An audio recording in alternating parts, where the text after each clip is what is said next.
Votre CV peut être rejeté avant d'être lu, sans recruteur, sans erreur. Ce n'est pas une rumeur, ce n'est pas une exception, c'est un fonctionnement normalisé. Aujourd'hui, dans de nombreuses entreprises, le premier tri des candidatures n'est plus effectué par un humain, il est automatisé.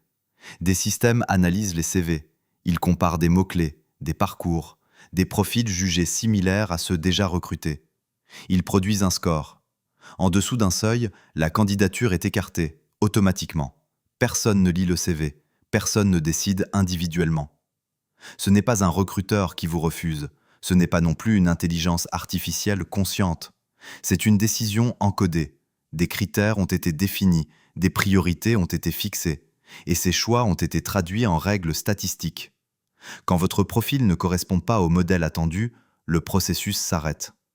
Autrefois, un recruteur pouvait lire un CV atypique, repérer un potentiel, faire un pari. Aujourd'hui, ce pari disparaît. Le recruteur travaille sur une liste déjà filtrée en amont. Il ne voit jamais les candidatures rejetées. Et souvent, il ne sait pas précisément pourquoi elles ont été éliminées. Le système ne fournit pas d'explication claire. Il fournit une probabilité de compatibilité. Plus le système est performant, plus il est opaque. La question n'est pas « est-ce que ces outils font gagner du temps ?» Ils le font. La vraie question est ailleurs. Qui est responsable quand une candidature est rejetée avant même d'avoir été lue? Ce fonctionnement est déjà en place.